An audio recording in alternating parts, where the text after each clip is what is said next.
एक बात पक्की है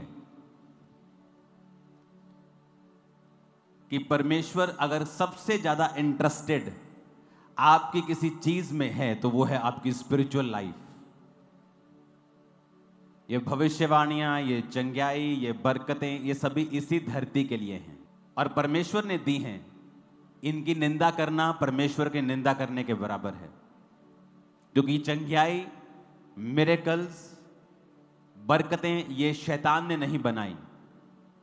तो इनकी निंदा करने का मतलब है कि आप अपने आप को इनके योग्य करार नहीं दे रहे हैं। आप परमेश्वर के द्वारा बनाई गई चीजों को रिजेक्ट कर रहे हैं। लेकिन दूसरा पहलू यह भी है कि परमेश्वर ने इसे बनाया क्यों है। वचन यह कहता है कि परमेश्वर ने इसे इसलिए बनाया है कि हम लोग अपनी आत्मिक जिंदगी में और मजबूत हो सकें। क्योंकि अगर किसी को उन चीजों से चंगाई मिली है जो मेडिकल साइंस नहीं कर सकी, जो जड़ी बूटियां नहीं कर सकी, तो उस व्यक्ति का विश्वास परमेश्वर के ऊपर बढ़ जाता है। और जब उस व्यक्ति का विश्वास परमेश्वर के ऊपर बढ़ता है तो उसका आउटकम क्या आता है? उसका रिजल्ट ये आता है कि वो व्यक्ति परमेश्वर के वचन के ऊपर यकीन करने लगता है। तो जो अगर परमेश्वर का वचन किसी चीज को पाप कहता है तो वो उस पाप को छोड़ने लगता है, क्योंकि उसने परमेश्वर की कृपा का स्वाद जो है वो चख लिया है। कितने मेरी बात को समझते हैं? मैंने अपनी लाइफ में नोटिस किया है, लोगों को लगता है कि जिन चर्चिस में मिरेकल्स नहीं होते, लोग वचन पे ध्यान देते हैं, वो ज्यादा आत्मिक हैं। लेकिन इसके उल्टा है। जो लोग हीलिंग्स और मिरेकल्स को देखते हैं और वचन को सुनते हैं, वो ज्यादा स्पिरिचुअल चीजों पे ध्यान दे पाते हैं। क्यों? क्योंकि उनके सामने ऐसे प्रमाण होते हैं जो ये प्रूफ करते रहते हैं उसको कि यीशु मसीह जीवित परमेश्वर है। वो वचन से वो भटकता नहीं, उसे पता है कि जो कुछ मैं सुन रहा हूं ये वाकई में रियल है। नहीं तो जो बातें हैं वो बहुत से लोग करते हैं, बहुत से अन्य लोग भी बातें बहुत बड़ी बड़ी करते हैं। उनके पास भी बड़ी बड़ी स्टोरीज हैं सुनाने की, चमत्कार की स्टोरीज, बड़ी बड़ी बातों की कहानियां। पर उनके जो लोग हैं वो धरती के ऊपर उन चीजों को देख नहीं पाते हैं, एक्सपीरियंस नहीं कर पाते हैं। पर जो क्रिश्चियन लोग हैं, आप लोग हैं, जब आप ऐसी बातें बाइबल से सुनते हैं कि परमेश्वर ने ये मिरेकल कर दिया, परमेश्वर ने ये हीलिंग की, और आप आज के दिन में भी उसे पूरा होते हुए देखते हैं, ये आपकी स्पिरिचुअल लाइफ को स्ट्रांग करता है। आमीन। लेकिन ये चीजें इसलिए हो रही हैं कि परमेश्वर का जो असल मकसद ये है कि आपकी स्पिरिचुअल लाइफ स्ट्रांग हो। और स्पिरिचुअल लाइफ को स्ट्रांग करने का भी एक मकसद है कि आप अपने उद्धार में बने रहें। आप स्वर्ग जा रहे हैं, आपको आज पता है। क्या हो अगर कल आप गुनाह कर ले तो फिर तो आप नहीं जा रहे। परसों आप व्यभिचार में पड़ जाएं, फिर तो आप नहीं जा रहे। तो वचन आपको आत्मिक जिंदगी, मजबूत आत्मिक जिंदगी हेल्प करती है आपकी कि आप उद्धार में बने रहें। और हीलिंग्स और मिरेकल्स और परमेश्वर की पावर हेल्प करती है कि आप स्पिरिचुअल लाइफ में बने रहें। तो ये एक दूसरे के साथ जुड़ी हुई चीजें हैं। कितने मेरी बातों को समझ रहे हैं? इसलिए जो कुछ परमेश्वर ने इंतजाम किया है उस इंतजाम को कभी भी निंदा ना करें। जो कुछ परमेश्वर ने दिया है उसको एक्सेप्ट करें, उसकी तारीफ करें और आगे बढ़ें और देखें फिर परमेश्वर किस तरह से आपकी लाइफ में रास्तों को ओपन करता है। आमीन। अगर आप इस पूरे यूनिवर्स में धरती को देखेंगे तो जो पेन की नीब होती है वो भी बड़ी है, धरती उससे भी छोटी है। सूर्य धरती से 13 लाख गुना बड़ा है। मतलब ऐसी पृथ्वी 13 लाख इकट्ठी हो जाए तो सूर्य के समान है। और सूर्य इतना छोटा है तारा, सूर्य से भी कई लाख गुना तारे हैं जो चमकते हैं, जो जल रहे हैं, जो बड़े हैं, जो परमेश्वर ने बनाए हैं। ऐसे प्लैनेट्स बनाए हैं जो जिन पर हीरों की वर्षा होती है। ऐसे प्लैनेट्स हैं जो पूरे के पूरे हीरे के बने हुए हैं। यूनिवर्स परमेश्वर ने ऐसा बनाया और धरती एक बिंदु के समान है। मैं ये क्यों कह रहा हूं कि आपको ये समझ होनी चाहिए कि आपकी लाइफ, आपकी जो जिंदगी है, आप इसे पूरी तरह से समझ नहीं सकते जब तक आप परमेश्वर के कदमों में नहीं आए। अमृतसर मीटिंग के दौरान जब मैं पुलपिट पे गया तो परमेश्वर ने मुझसे कहा इनको बोल। मैं वो तैयार करके नहीं गया था, जो तैयार वचन था वो और था। परमेश्वर ने कहा इनको बोल, अगर ये मेरे साथ वफादार नहीं होंगे तो ये झूठ पर यकीन करने लगेंगे। कोई आगे बोलेगा भैन जी आ बहुत सोहनी स्कीम है एक, देखियो तुसी इन्ने पैसे लाने तुहाडे इन्ने बन जाने। आप फंस जाएंगे। आप वो काम करेंगे जिनमें आपको फ्यूचर में कर्जे का सामना करना पड़ेगा। आप वो काम करने लगेंगे जो आपको नुकसान करेगा फ्यूचर में। परमेश्वर ने कहा जो लोग मुझसे वफादार नहीं हैं वो झूठ पर यकीन करने लगेंगे।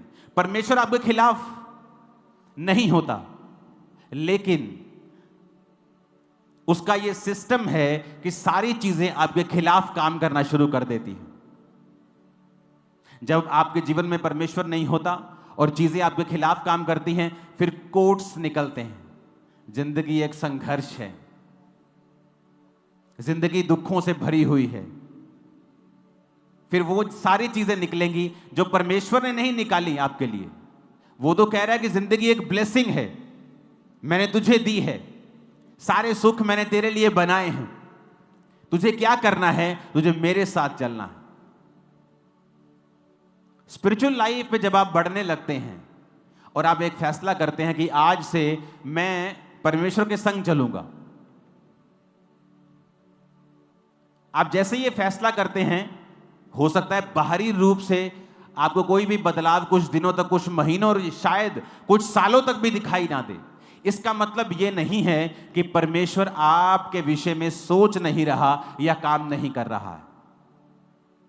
एक स्टोरी को हम जानते हैं रूत की। नियोमी, उसका पति। वचन कहता है जब आप रूत की पुस्तक पढ़ते हैं कि जब बैतलहम में, जब उनके घर में अकाल पड़ा तो वो मोआब देश में चले गए।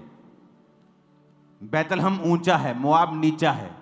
स्पिरिचुअल मतलब है जब आपकी स्पिरिचुअल, आपकी आत्मिक, आपकी क्रिश्चियन लाइफ में कोई दिक्कत होती है, आप उस दिक्कत को मोआब जाकर, अपनी आत्मा में नीचे जाकर,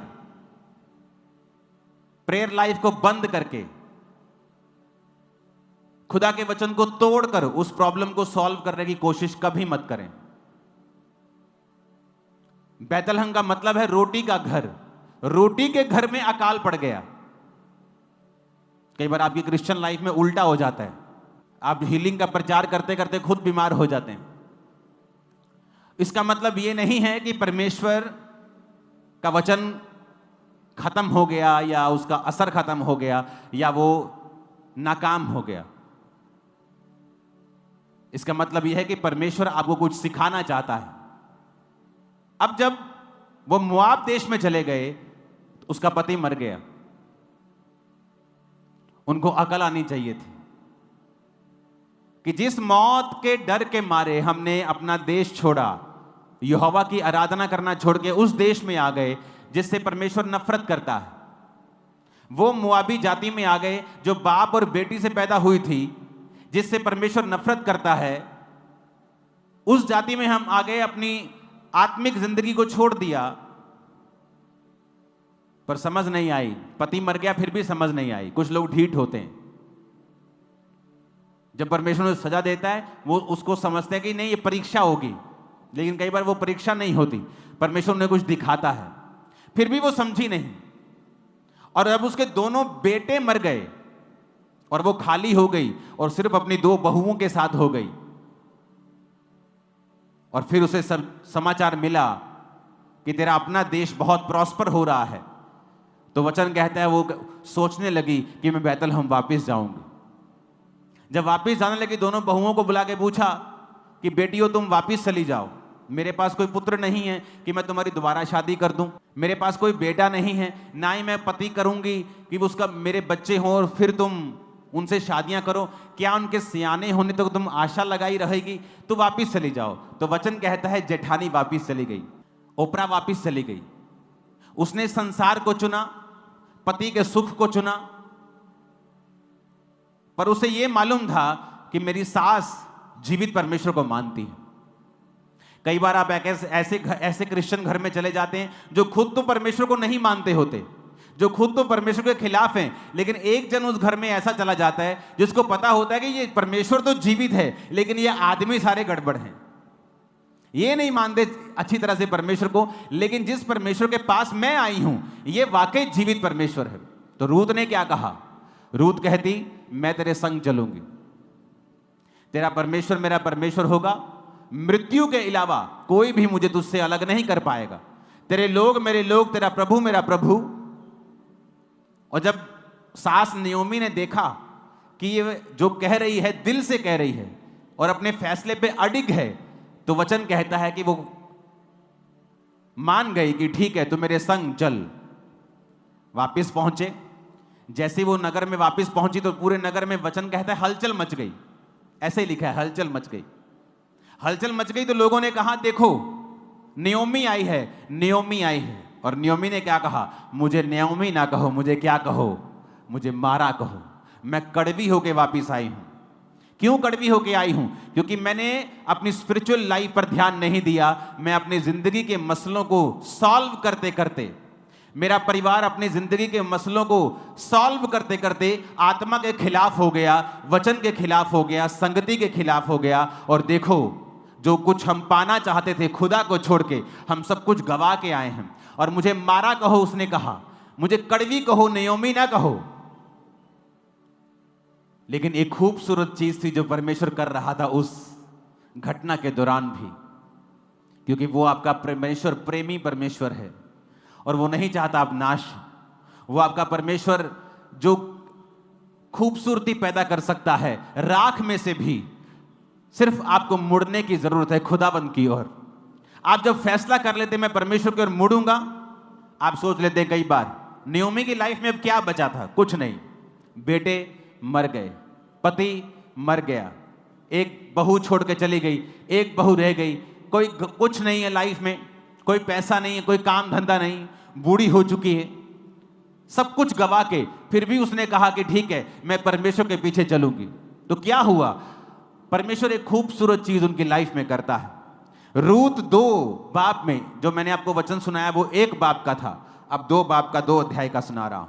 रूत 2 उसकी 2 और 3 आयत में लिखा है, मोआबिन रूत ने नयोमी से कहा, मुझे किसी खेत में जाने दे कि जो मुझ पर अनुग्रह की दृष्टि करके करे, उसके पीछे पीछे मैं सीला बीनती जाऊं। यानी जो खेत में फसल काटते थे तो फसल जो बच जाती है थोड़ी थोड़ी, मैं उसे बीनती जाऊं, उसे उठाती जाऊं। उसने कहा चली जा बेटी। तो नयोमी ने अपनी बहू को कहा जा, क्योंकि वो कटनी के दिन थे तो उसे मालूम था कि कुछ खाने को मिल जाएगा। इसलिए वो जाकर एक खेत में लवने वालों के पीछे बीनने लगी। जिस खेत में वो संयोग से गई थी वो एलीमेलेक के कुटुंबी बोअज का था। हालेलुया। अब ये बड़ी ध्यान देने वाली बात है। वचन कहता है यहोवा की आंखें धर्मियों की तरफ लगी रहती हैं और उसकी पलकें तुम्हें नित्य जांचती हैं। हमेशा तुम परमेश्वर की निगाहों के नीचे होते हो और वो तुम्हारी हर एक बात को, तुम्हारे दिल की गहराई को, शैतान तो तुम्हारे शब्दों को जानता है, तुम्हारे दिल को नहीं जानता। जो तुम बोलोगे, जो रिएक्ट करोगे, वो उसको समझ के अपनी प्लानिंग करता है। पर परमेश्वर दिलों और गुर्दों को लिखा जांचने वाला परमेश्वर है। अब यहां पर लिखा वो संयोग से वहां चली गई। कहां? बोअज के खेत में। कौन था बोअज? बोअज नयोमी का एक रिश्तेदार था। और जब किसी के पति, जब किसी का कोई बेटा मर जाता था तो निकट जो रिश्तेदार होता था वो उस लड़की से शादी करके उसके वंश को आगे चलाता था। अब वचन क्या कहता है कि वो संयोग से, जबकि वचन यह कहता है कि इस धरती के ऊपर कुछ भी इत्तेफाक से नहीं होता। अब बड़े ध्यान से समझने वाली बात है, अगर समझ गए ना, जीवन सफल हो जाएगा तुम्हारा। अब वचन हम जानते हैं, संयोग से कुछ नहीं होता। मिस्री के हाथ बेच दिया गया यूसुफ को, क्या यह संयोग था? नहीं। गड्ढे में फेंका गया, क्या यह संयोग था? नहीं। क्योंकि अगर वो ना जाता गड्ढे में और ना बिकता मिस्र में, वो वहां का प्रधानमंत्री कभी ना बन पाता। बात क्या है बीच की, मैं आपको सीक्रेट बताता हूं। अब जिस खेत में वो गई वो बोअज का था। वो एक अमीर था, धर्मी था, और जब उसे बताया गया, जब उसने पूछा कि ये लड़की कौन है, तो उसे बताया गया कि ये नियोमी की जो तेरी रिश्तेदार है, ये उसकी बहू है, और उसकी दूसरी बहू से छोड़ के चली गई जब उसके बेटे मर गए। पर ये जो बहू है, इसने यहोवा को चुना हुआ है। क्योंकि ये यहोवा परमेश्वर को जानती थी, इसलिए अपनी सास के पीछे चल रही है। तो बोअज उससे बहुत इंप्रेस था कि ये एक भली औरत है। अब वो संयोग से नहीं गई। जब आप प्रभु के साथ वफादार होते हैं, इसलिए तो मैं कहता हूं, आपकी बुद्धि, आपकी स्किल, आपका वरदान, आपकी पढ़ाई किसी काम की नहीं अगर आपके जीवन में परमेश्वर नहीं है तो। जब वो प्रभु के साथ वफादार है और अपनी सास के साथ रह रही है, उसे पता है मुझे सास को पालना पड़ेगा, अपने को भी पालना पड़ेगा, शादी वो नहीं कर सकती। अब यहां पे वो खुदा के साथ वफादार है, और देखो संयोग लिखा, बाय चांस, अगर आप इसे इब्रानी में पढ़ेंगे, बाय चांस, कि वो उस खेत में गई जो बोअज का था। और क्या हुआ, उसने आकर अपनी सास को बताया बोअज के बारे में। सास ने कहा ये तो हमारा रिश्तेदार है। जब बात चली शादी की कि बोअज तुझसे शादी कर सकता है अगर वो चाहे, और बोअज से बात चली तो बोअज ने कहा एक और रिश्तेदार है जो मुझसे भी ज्यादा नजदीकी है, उससे बात की गई कि तू उसे छुड़ाना चाहता है, क्या तू उससे शादी भी करेगा अगर नियोमी के सारे कर्जे को तू चुकाएगा? तो उसने मना कर दिया। तो परमेश्वर ने बोअज को और रूत को एक किया, और वो दाऊद की परदादी बनी। अब सुनो ध्यान से, जब वो परमेश्वर के साथ वफादार थी तो बाय चांस उस खेत में गई जो बोअज का था। क्या आपको यह वचन काफी नहीं है? हालेलुया, ऊंची आवाज में बोलो हालेलुया। मैंने कहा आपको क्या लगता है कि यह बाय चांस था? जब आप प्रभु के साथ फेथफुल होते हैं, आप उसी रास्ते को चुनोगे जिस रास्ते को परमेश्वर ने आपके लिए चुना होगा। आपके ना जानते हुए भी आप उसी जगह पे जाओगे जो आपकी आशीष के लिए चुनी होगी। ये आपकी पढ़ाई नहीं कर सकती, जबकि मैं खुद एक पढ़ा लिखा इंजीनियर हूं।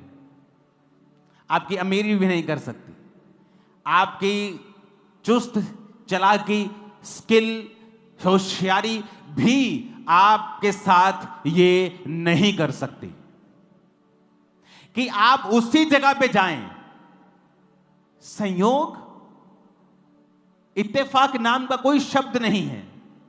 जो कुछ होता है परमेश्वर की मर्जी से होता है। ऐसे कैसे हो सकता है?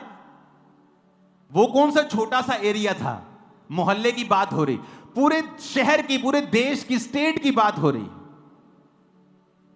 अगर आप इसके 1 किलोमीटर में चले जाएं चर्च के, तो कम से कम 200 लोगों की जगहें होंगी, 300 लोगों की जगहें होंगी। तो ऐसे कैसे हो सकता है कि आप उसी जगह पे जाएं जहां पर परमेश्वर ने आपके लिए एक महान योजना रखी है? इसलिए मैं कहता हूं, आप परमेश्वर के संग फिर से पढ़ेंगे उस वचन को, 2 आयत को, 3 आयत को फिर से पढ़ेंगे। रूत ने नियोमी से कहा मुझे किसी खेत में जाने दे, 3 आयत को पढ़ेंगे। इसलिए वे जाकर एक खेत में लवने वालों के पीछे बीनने लगी। जिस खेत में वो संयोग से गई थी वो एलीमेलेक के कुटुंबी बोअज का था। उसी के रिश्तेदार का था। बड़ी ये छूने वाली बात है कि वो कुछ नहीं जानती, लेकिन वहां पहुंच गई जहां परमेश्वर की योजना थी। उसने ढूंढा नहीं, कोई एफर्ट नहीं किया आकर कि सबसे पहले मैं अपनी सास के रिश्तेदारों को ढूंढूं। ऐसे होते हैं शारीरिक लोग जो अपने लाइफ की हर प्रॉब्लम का हल शारीरिक रूप से करना चाहते हैं कि चलो आते ही बोले, सास तेरे रिश्तेदार कौन है बता, अच्छा ये तेरा रिश्तेदार, अच्छा ठीक है मैं हूं जाननी है, तैयार हो गए थे। वो तैयार होके वहां जा रही है कि उसकी निगाह मेरे पे पड़ जाए, मेरी शादी हो जाए। और मैंने देखा है ऐसे लोग विश्वासी भी हैं, और हर लाइफ थोड़े थोड़े दिनों के बाद, थोड़े थोड़े महीनों के बाद वो अपनी लाइफ में डिसअपॉइंट होते हैं, निराश होते रहते हैं। ओ अभी भी मेरी बात नहीं बनी, ओ अभी भी मेरे जीवन में यह काम नहीं हुआ। क्योंकि आप जो कुछ भी कर रहे हैं उसके पीछे शरीर का एफर्ट है, आत्मा का एफर्ट नहीं है। अगर आप वचन पढ़ें तो वचन में लिखा है कि परमेश्वर ने कहा आदम का अकेला रहना ठीक नहीं। आदम ने नहीं कहा हाय हाय मैं कल्ला हूं, बचाओ मैनू प्रभु जी, ओ प्रभु जी कुछ करो, कुछ कर दे क्यों नहीं पे कुछ। उसने कुछ नहीं कहा, वो अपने काम में बिजी है। खुदा ने जो काम दिया बिजी है। शाम को परमेश्वर आ रहा है, उसके साथ बात कर रहा है, सुबह वो अपनी अदन के बाग में बिजी है। प्रभु देख रहे हैं यार इसका कोई संगी चाहिए। आदम ने कुछ नहीं कहा, खुदा ने कहा। लेकिन आज का आदम क्या कर रहा है, वो परमेश्वर को बता रहा है तुझे मेरे जीवन में ऐसा करना चाहिए था, तुझे मेरे जीवन में ऐसा करना चाहिए था। आपको क्या लगता है कि आपको आपकी ज्यादा चिंता है कि परमेश्वर को चिंता है? इमेजिन करो आपका 3 साल का बेटा, आपकी 3 साल की 4 साल की बेटी आपके पास आके चिंता करने लगे कि आप ये बिजली का बिल कहां से चुकाएंगे, आप अगले महीने खाना कहां से लेके आएंगे। तो उसका बाप सोचेगा तू मूर्ख है क्या, तू अपना खेल, तो अपना काम कर, पढ़ चल, एंजॉय कर, मैं जानता हूं कैसे क्या करना है। उसी तरह से परमेश्वर है, जब हम अपने मसलों का हल शरीर से करना चाहते हैं। इमेजिन करो जब रूत वहां गई और सबसे पहले ढूंढती, अच्छा रिश्तेदार बता, सास तू मम्मी अपने रिश्तेदार बता कौन है जो मुझसे शादी कर सकता है। बेटा ये रिश्तेदार है, ये बोझ भी है, अच्छा ठीक है मैं तैयार होके जाती हूँ। फुल तैयार होके जा रही, फुल परफ्यूम शर्फ्यूम कपड़े शपड़े डाल के फुल तैयार होकर ही करके आगे आगे जा रही। उसकी यदि निगाह मेरे पे पै जाए तो मेरा ब्याह हो जाए। कभी भी बोझ की शादी उससे नहीं होती। अगर आप शरीर में उत्साहित हैं, ओ मेरी शादी, ओ मैंने देखे ऐसे लोग मसीह जीवन में क्रिश्चियन होते हुए भी उनको इतना ज्यादा है हाय हाय मेरा ब्याह, हाय मेरा वीजा, और जितना वो हाय हाय करते हैं उतना वो लेट होता है, और अगर हो जाए उतना ही अनफ्रूटफुल होता है। कितने मेरी बात को समझ रहे हैं? वहां पे जो पोजीशन समझनी बहुत जरूरी है। यहां स्पिरिचुअल पोजीशन, स्पिरिचुअल मैं कहां खड़ा हूंगा और मुझे कहां खड़े रहना है। ये सड़क पे से परमेश्वर जा रहे हैं और उस 12 साल की लहू बहने वाली औरत को चंगियाई चाहिए, तो वो यहां खड़ी होगी कि वो पिछले सड़क में खड़ी होगी? बोलो, यहीं खड़ी होगी कि नहीं? आत्मा में भी पोजीशंस हैं, आत्मा में भी लोकेशन है कि किस लोकेशन पे आप रहेंगे तो वहां पे ही आपकी हीलिंग होगी, वहीं पे बरकत आएगी, वहीं पे आशीष आएगी। अब रूत का ध्यान नहीं है शादी करने में, उसका ध्यान यह है कि जो कुछ हो गया ठीक है, मैं प्रार्थना करूंगी, सास के साथ रहूंगी, काम करूंगी, बस परमेश्वर मुझे मिल गया काफी है। यह उसकी लाइफ का मुद्दा बन चुका है। अगर नहीं होता तो आप जानते हैं जिस दिन वो सीला बीनने के लिए यानी फसल बीनने के लिए वहां पे गई, वो एक आम लेबरर थी, आम मजदूरों की तरह वहां पे गई थी। क्यों? क्योंकि जब उसने आकर बताया कि बोझ ने मुझसे बात की है, कि जब बोझ को उसके बारे में बताया गया तो बोझ ने उसकी प्रशंसा की कि तेरे बारे में मुझे सब बताया गया है कि तू अपने सास और खुदा के साथ तू वफादार रही है। अब ऐसा कर, तू जहां दिल करता है वहां तू बीन और जा और अपने लिए और अपनी सास के लिए इकट्ठा कर। अपने नौकरों को बता दिया इसको रोकना मत, इसको तंग मत करना। उसने कहा जहां से ये लोग पानी पीते हैं तुम भी वहीं से पानी पीना, और जब ये लोग खाना खाते तुम वही खाना। उसको फेवर दिया उसने, बोअज ने, जब उसको मालूम हुआ कि ये वफादार है। और उसने घर आके बताया कि मैं 22 लीटर आज अनाज लेके आई हूं। 22 लीटर अनाज उसको मिला एक दिन में। अगर वो 10-15 दिन भी लगातार जाती तो पूरे साल का अनाज इकट्ठा कर लेती। तो सास खुश थी। तो उसने सास को बताया कि मुझे बोझ मिला, और सास को मालूम था बोझ कौन है। तो उसने कहा बेटी अब तू जाएगी तो स्नान करके और तेल लगा के तैयार होके जा। इसका मतलब जब वो पहली बार गई थी तो एक लेबरर की तरह, एक आम मजदूर की तरह वो गई। उसके दिल में कुछ नहीं था, और जिस खेत में वो गई थी उसे मालूम भी नहीं था वो कौन सा खेत है।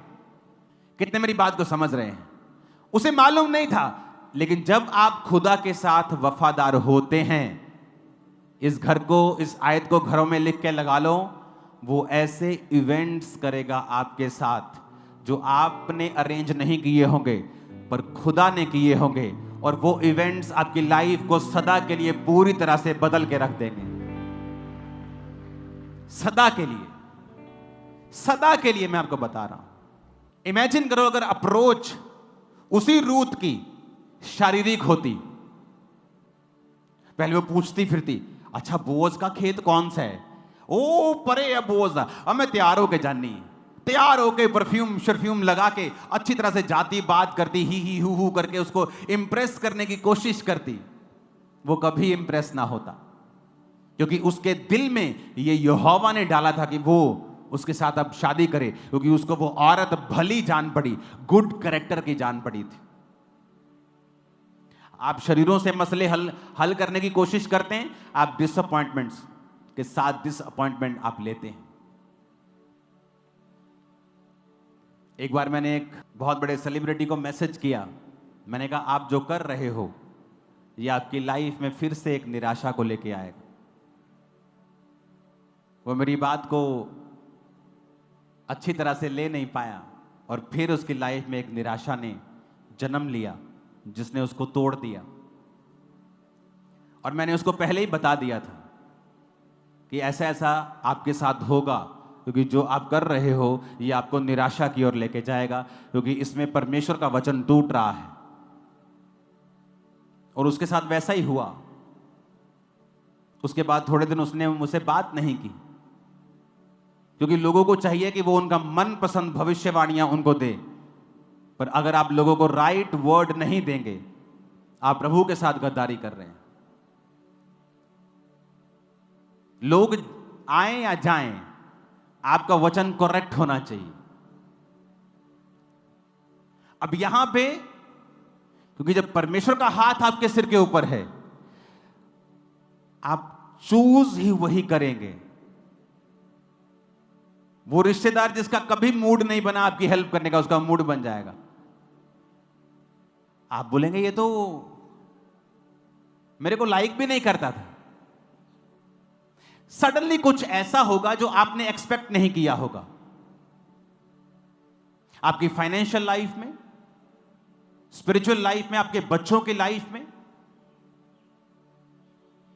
और सबसे बड़ा काम जो परमेश्वर आपकी लाइफ में करता है, जब आप खुदा के साथ सही चलते हैं, तो एक नोट कर लेना, वो आपके परिवार में होता है। सबसे बड़ा काम आपकी फैमिली में। बिगेस्ट मिरेकल्स आपकी फैमिली का जो स्वभाव है उसे परमेश्वर चेंज करना शुरू करता है। उत्पत्ति 39 उसकी 2 से 4 आयत को पढ़ेंगे। यूसुफ अपने मिस्री स्वामी के घर में रहता था और यहोवा उसके संग था, इसलिए वह भाग्यवान पुरुष हो गया।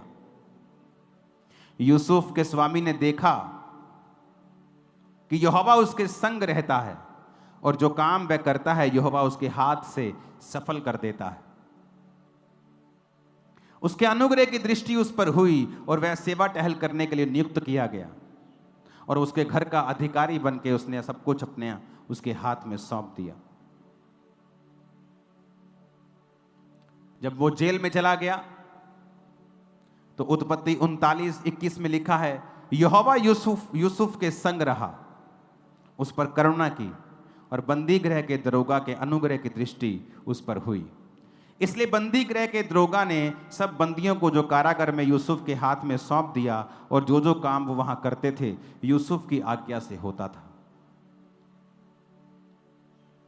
यूसुफ के वश में जो कुछ था उसमें से बंदी गृह के दरोगा को कोई वस्तु देखनी ना पड़ती थी, क्योंकि यहोवा यूसुफ के साथ था। सब बोलो आमीन। अब यहां पर सेम एग्जाम्पल है।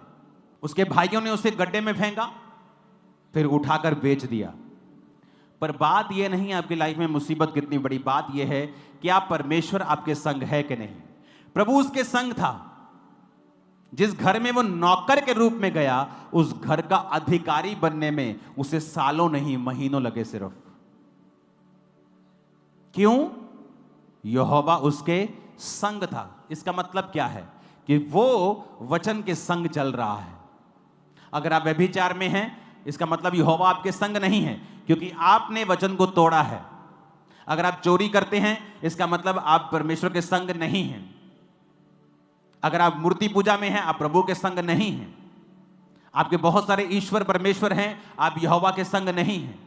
यहोवा आपके संग तब तक है जब तक आप परमेश्वर के वचन को जानते और मानते हैं। तो क्या लिखा कि जो कुछ यूसुफ करता था यहोवा उसको सफल करता था। आप प्रचारक हैं, विश्वासी हैं, कुछ भी हैं, अगर आपकी लाइफ में फेलियर्स आ रहे हैं, आप गलत दिशा में हैं। क्योंकि अगर आप यहोवा आपके संग है, कुछ लोगों की आदत होती, वो सेवा नहीं करते, सिर्फ निंदा करते हैं, फलाने की, ढमकाने की, वो वचन की, वो वचन, उन्हें तर्क वितर्क करने का रोग हो गया है। अगर आप उनकी जिंदगियों को पर्सनली जाके देखेंगे तो अपनी लाइफ में हर पहलू में फेल हो चुके हैं। सब तरफ से, सेवकाई, घर बाहर, सेहत, फाइनेंस, हर तरफ से वो फेल है। क्यों? उन्हें लगता है यहोवा उनके संग है। अगर यहोवा उनके संग होता तो वचन कहता है जो कुछ यूसुफ करता था वो सफल होता था। आज मैं बहुत से बिजनेस कर सकता हूं और सफल होकर करोड़ों कमा सकता हूं, पर्सनल। मैं नहीं करता हूं क्योंकि मेरे पास समय नहीं है। मैं सेवा में अपने आप को दे चुका हूं पूरी तरह से। मैं काम भी वही करता हूं जिसमें मुझे टाइम ना देना पड़े। मैं अपना पूरा समय परमेश्वर को और प्रार्थना में और उपवास में दे सकूं। लेकिन अगर मैं कुछ करूंगा तो वो सफल होगा, क्योंकि परमेश्वर मेरे संग है, मुझे मालूम है।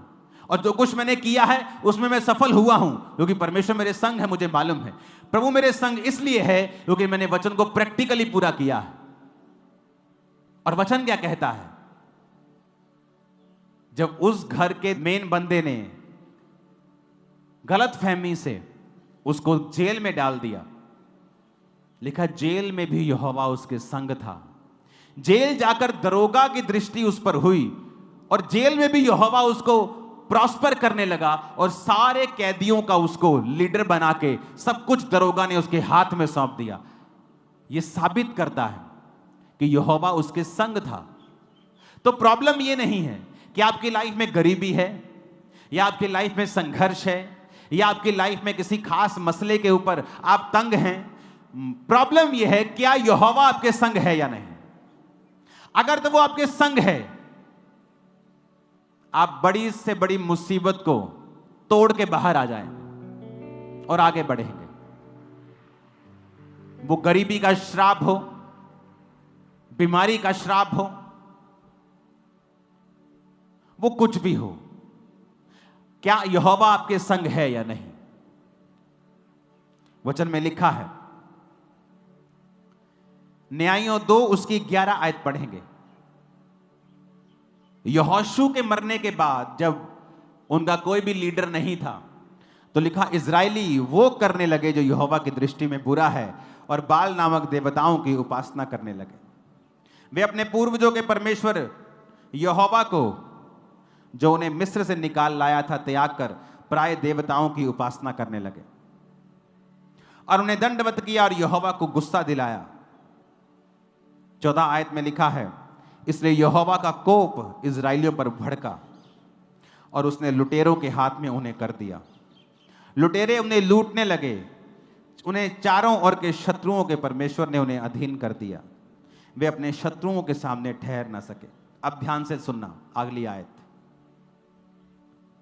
मैं चाहता हूं मैं 1 2 3 करूं, आप इसे पूरी चर्च ऊंची आवाज में पढ़ो। 1 2 3। जहां कहीं वो बाहर जाते थे। अब बोलो ऊंची आवाज में, अपने पड़ोसी के कानों में भी बोलो, बोलो जहां कहीं। बोलो अपने पड़ोसी को। कोई लिखा है कि सिर्फ इस साइड या उस साइड? जहां कहीं, मतलब एनीवेयर।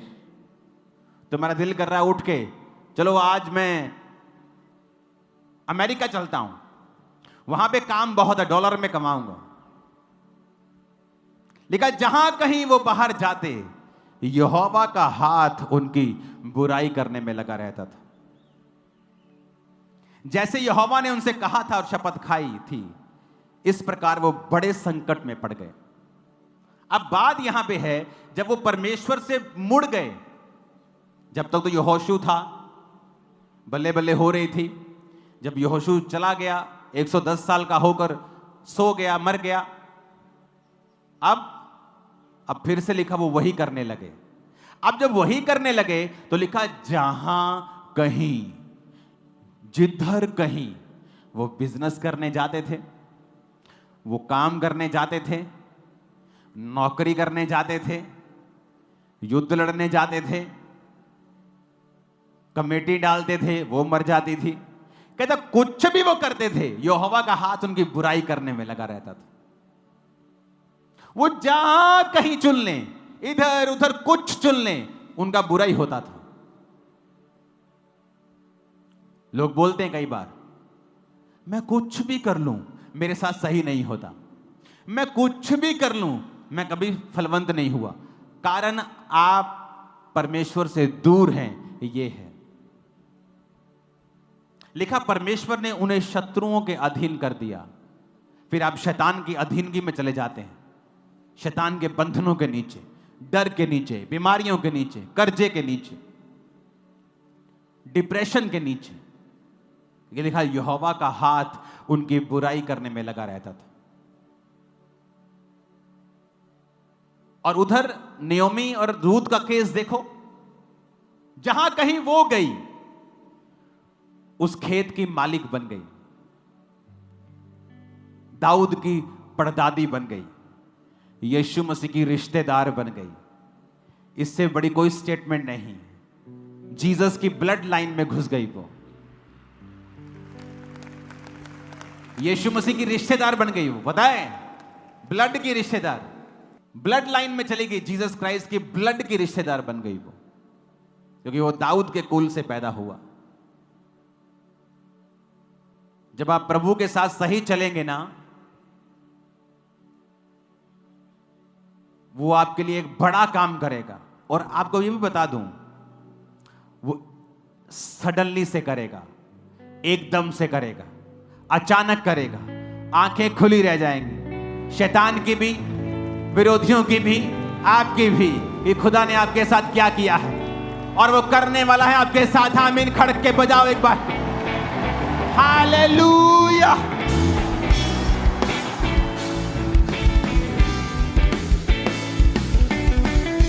आमीन। आप सीक्रेट भेद समझ रहे हैं कि नहीं समझ रहे? कि आप कुछ भी कर लें, फिर जब आप वचन के खिलाफ हैं, आप कुछ भी कर लें, आप वहां नहीं पहुंच पाए। आप वचन के साथ हैं, यहोवा के साथ हैं, प्रभु के साथ हैं, आप कुछ भी कर लें। सरसरी चली गई खेत में और डर रही थी वहां पे कि दूसरे मजदूर मुझे मारे ना, मुझे भगाए ना, ये ना जानते हुए कि इन खेतों की मैं खुद एक मालकिन बनने वाली हूं कुछ ही दिनों के बाद। एक बड़ा काम मैं भविष्यवाणी करता हूं, आप और आपकी संतान के जीवन में परमेश्वर करने जा रहा है। आमीन। साथ चाहिए और ऊंचे चाहिए और हाथों को उठा के चाहिए।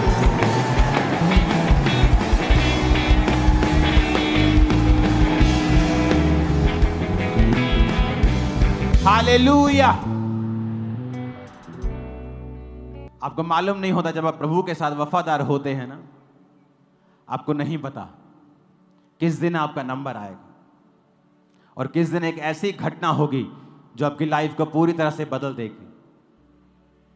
वेट करें, यहोवा की बाट जोहते रहें, उस पर भरोसा रखें।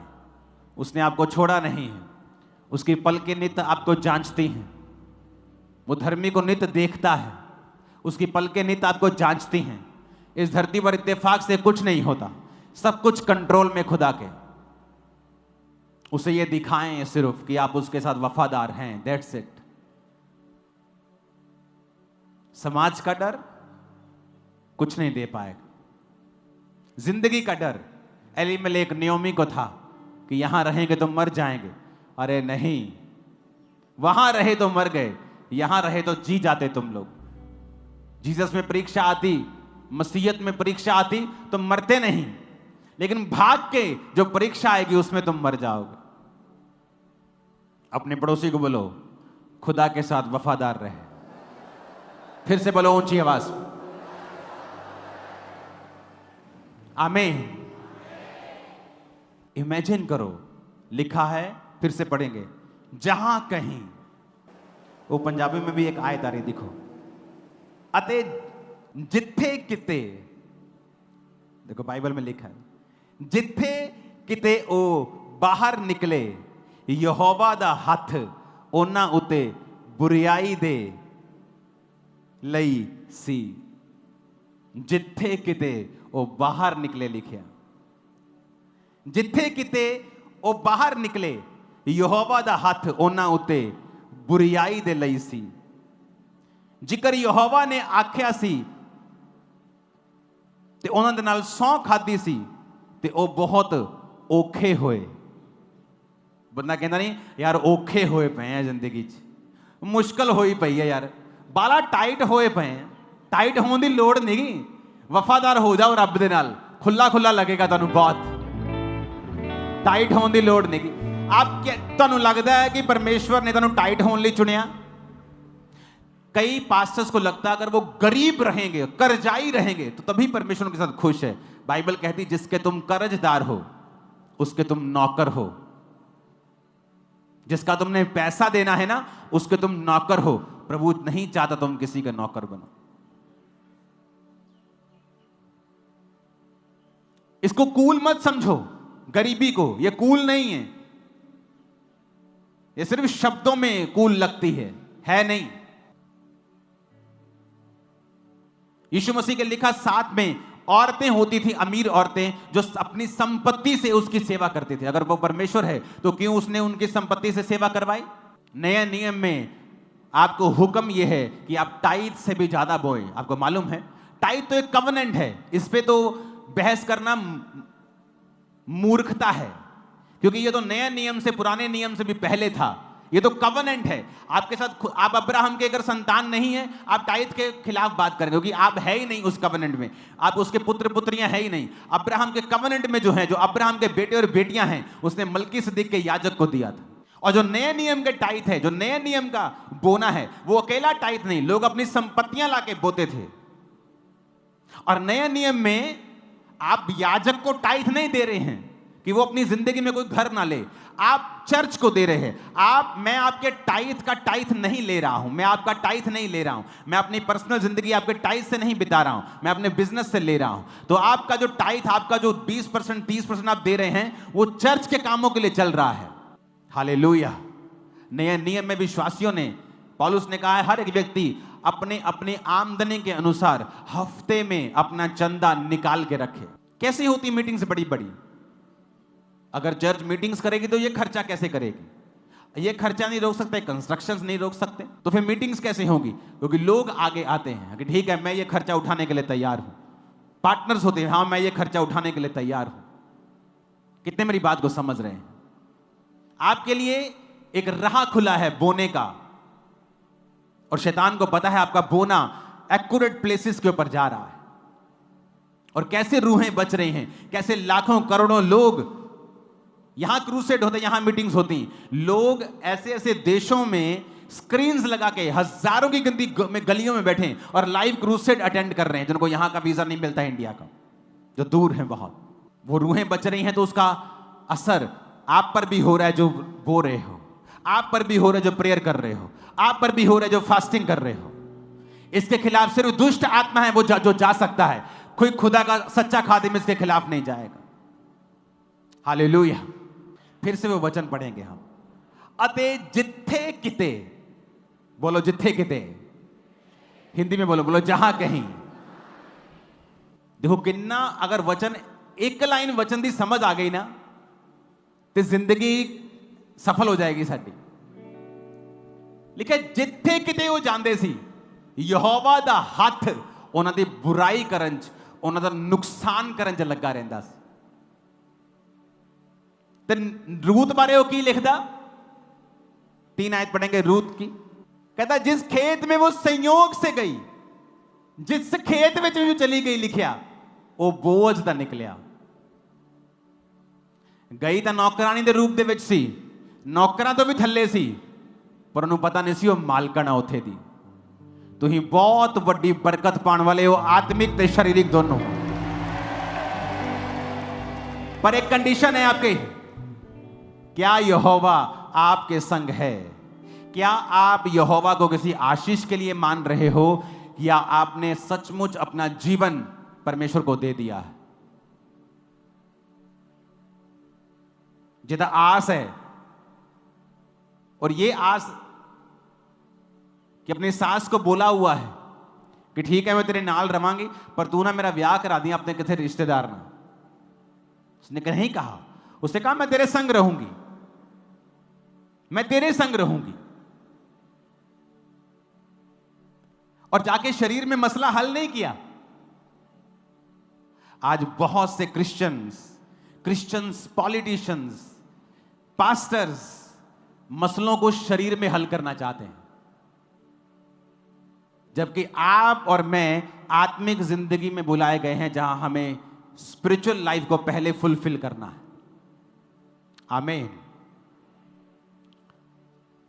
रूत की पुस्तक को मैं खोल रहा हूं आपको एक चीज पढ़ाने के लिए। रूत की पुस्तक अगर आप खोलेंगे, न्यायों के बाद आपको मिलेगी। न्यायों में आपने अलग अलग लोगों को पढ़ा होगा, उसके बाद रूत आती है। एक चीज मैं आपको पढ़ाना चाहता हूं, यह भी बड़ी जबरदस्त है। यह आपकी लाइफ में एक आस को पैदा करेगा।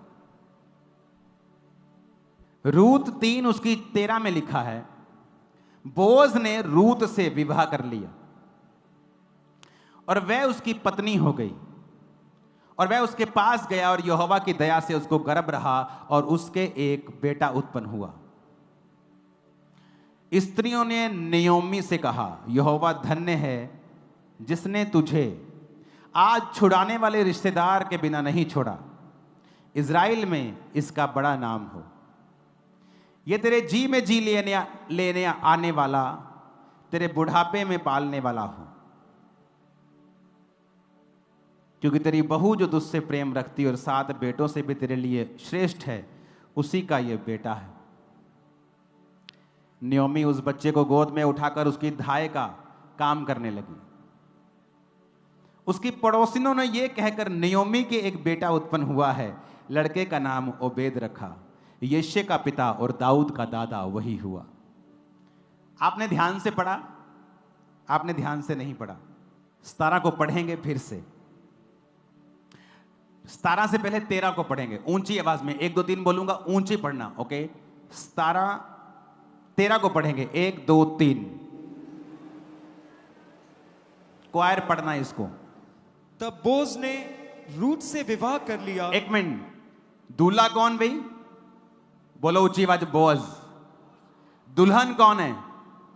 रूत। दूल्हा कौन? मैं छड़ना नहीं, तुम टीचर है मैं थोड़ा आज, जब तक तुम ऊंची आवाज नहीं बोल। दूल्हा कौन? दुल्हन कौन? रूत। 17 लिखिया, वो पढ़ांगे। और उसकी पड़ोसिनों ने यह कहकर नायोमी का एक बेटा उत्पन्न हुआ है। पुत्र किदे होया?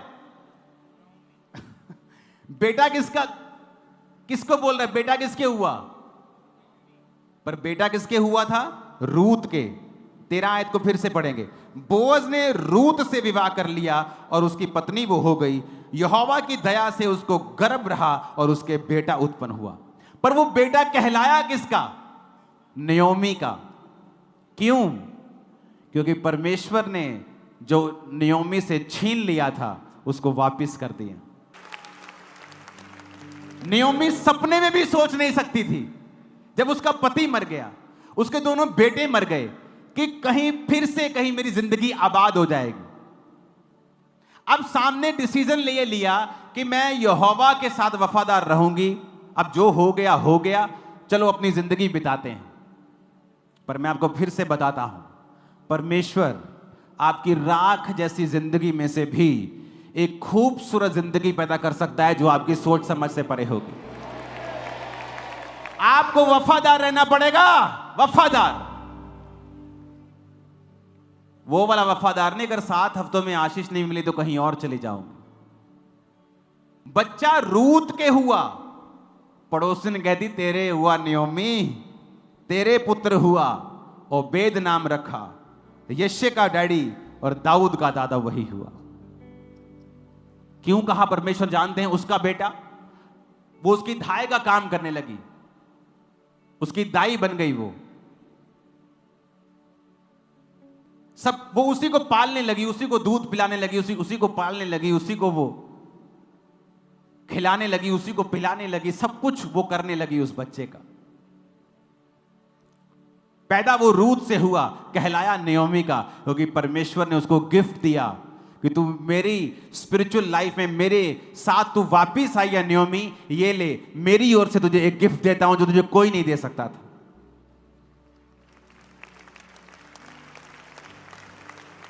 अब नियोमी का एक बेटे समान रिश्तेदार था, बोअज। 7 बेटों से भी उत्तम एक बहू थी, रूत। और एक ओबेद नाम का एक बच्चा भी था जो उसका कहलाया। परिवार हो गया कि नहीं पूरा? और कहां से पूरा हुआ? एक राख से। वो भी उसी की गलती की वजह से राख हुआ था। औरत नहीं कह सकती कि मेरे पति ने कर दिया। एलीमेलेक ने कहा अगर एक औरत चाहे तो अपने हस्बैंड के डिसीजन को चेंज कर सकती है, अगर वो खुदा का बनाया हुआ डिसीजन नहीं है तो। पर नहीं किया उसने। संसारिक चीजों में बिजी, अपने बेटों में बिजी।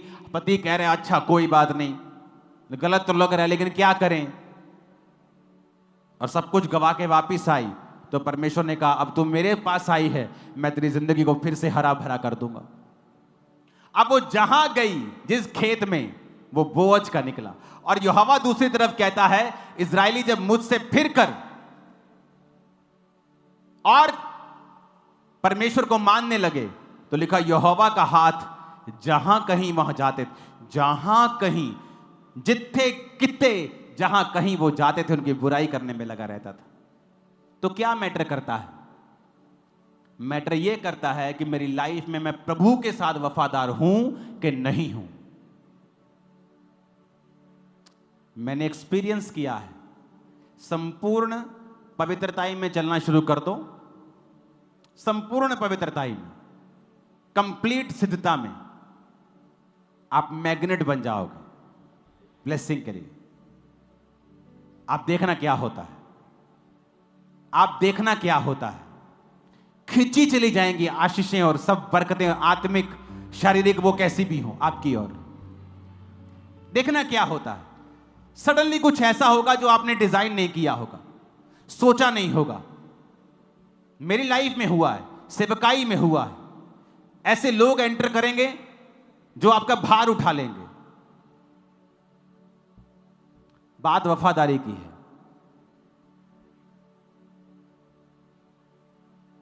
इमेजिन करो आप जहां कहीं जा रहे हैं सफल हो रहे हैं, क्योंकि खुदाबंद आपके साथ है। और जब परमेश्वर आपके संग नहीं, जहां कहीं आप जा रहे हैं आपको पता है कि परमेश्वर आपके संग नहीं, तो रिजल्ट क्या होगा अब आप निकाल लेना। God bless you all. मेरा बिलीव है आप लोग इस वचन को समझ चुके होंगे और अपनी जिंदगी परमेश्वर के साथ तौबा करते हुए बिताएंगे।